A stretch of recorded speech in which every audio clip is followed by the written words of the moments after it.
When I was a boy, I had to choose a path, or fate would choose for me.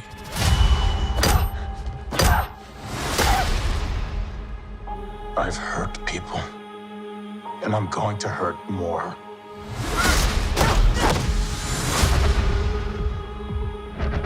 I'm asking forgiveness for what I'm about to do. Savages, gang wars, this city crumbles. Maya, we are the only ones we can trust.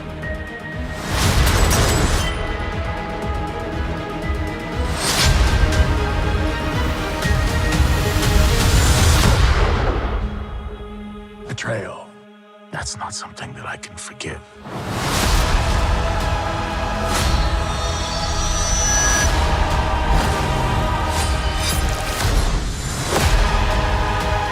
Nothing about this brings me joy.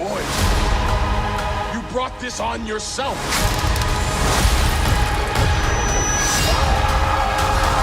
It hurts me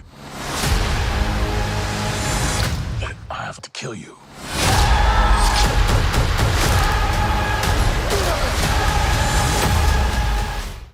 Welcome back, everyone. It's Charlie. Marvel just released a special new Daredevil Marvel Netflix trailer confirming where all the Marvel Netflix series fit in the MCU timeline. Basically confirming that it was all canon to the MCU. There were a couple Marvel producers that actually make all the TV shows that they're making right now that also confirmed it too. So we'll break it all down. There's a bunch of new footage here, a bunch of new Daredevil, so I'll explain when all the characters are also coming back, because there is a plan for some of them right now. Some of them will take a little bit longer to come back, but they will all eventually come back. If you're brand new to the channel, be sure to subscribe to get all the episodes. Of course, I'll do videos for whatever they wind up releasing. Now everybody's asking when the Agents of S.H.I.E.L.D. characters are coming back too, because a lot of people thought that Daisy Johnson, myself included, would come back during Secret Invasion. There was a bit of a bag that they fumbled, so hopefully Marvel will fix that in some point in the next couple of years. But this is one of the main Marvel producers who works on all the Marvel TV shows that they're making right now, explaining how all the Marvel Netflix stuff is canon to the main MCU and what's changed that's finally getting them to actually acknowledge that in a public way, not just in sort of a roundabout way where the actors talk about it. Up until this point, we've been a little bit cagey about what's sacred timeline, what's not sacred timeline. That was born of, frankly, a period at the studio where we were like, we have to stick the landing with Avengers. Sure. You know, it was another part of the company developing the Netflix stuff. We were aware of what they were doing. They were aware of what we were doing. But it was a lot. It was a lot to balance anyway.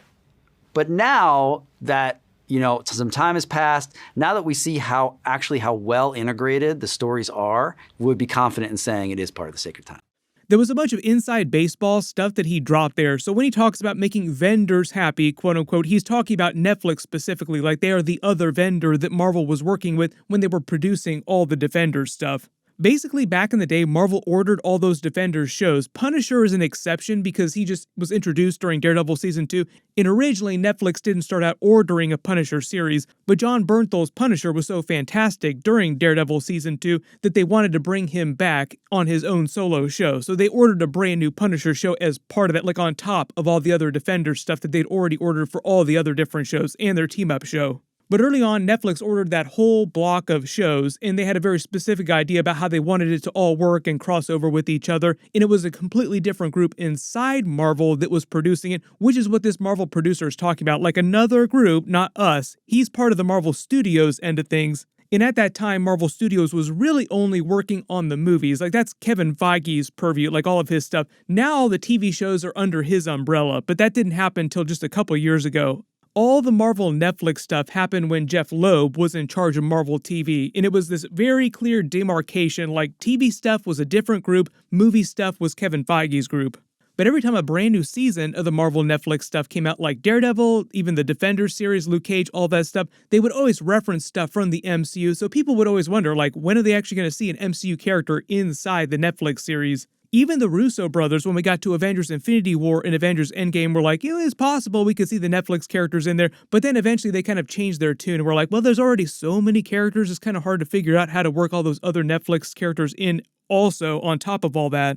Generally, it just felt like they were giving us the runaround, like Marvel Studios people, the movie people, didn't really want to deal with the TV stuff. But it sounds like, based on what the producer is saying, that they always wanted to bridge that gap. There was just something going on their contractual level with Netflix that was preventing them from doing that, like it was more of a contractual issue. All that stuff expired a long time ago for all the shows, so it's all a moot point now. To be honest, that's probably why they waited until now to actually verbally acknowledge it and put it in all these trailers. Like, oh yeah, by the way, it's all canon.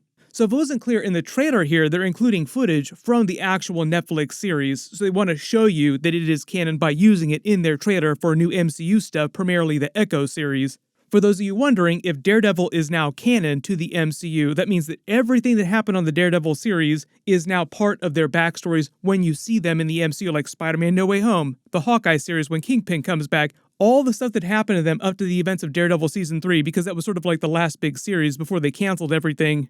That's all meant to go down before the snap, because that's around when that was happening in the movies. A lot of people now asking, what happened to Daredevil during the snap too? Did he get snapped?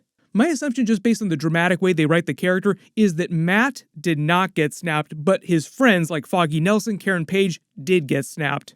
We make all the Daredevil and Spider-Man team-up references, like it sounds like Daredevil is going to be in Spider-Man 4, but one of the big similarities in the way that they write the characters is all about what you can take away from them, and they still continue to want to be a superhero helping people. So you have to imagine some of the saddest stuff happened to Matt during that 5-year time jump, just like the worst period in his life. One of the reasons why I think they're including all these Kingpin flashbacks too, to his childhood of him killing his father, and they've included some of this footage in previous trailers too, where it wasn't black and white, making it seem like they're having some new flashbacks. I think that's just because they want to juxtapose his upbringing with Maya, Echo's upbringing, because he basically raises her after her father's death.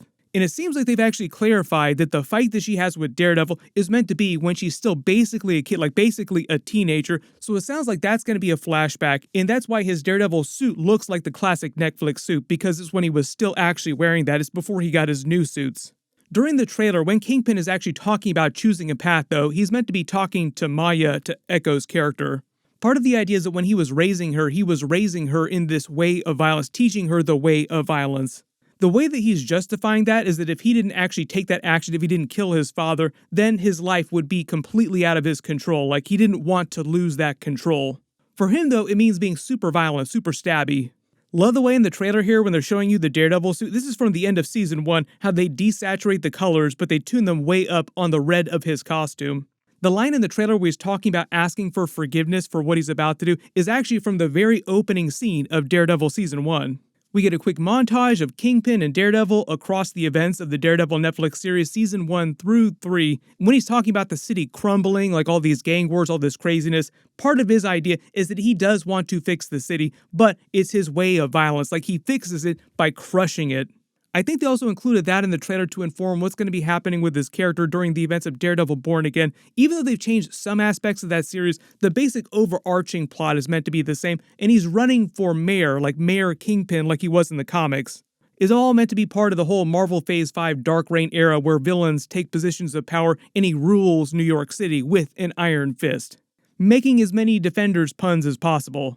The funny thing is, they canonized Daredevil, all this other Defender stuff. That means that the events of Iron Fist are also canon too. That doesn't mean that they're not going to recast some people, but generally, the events of Iron Fist are still meant to be canon.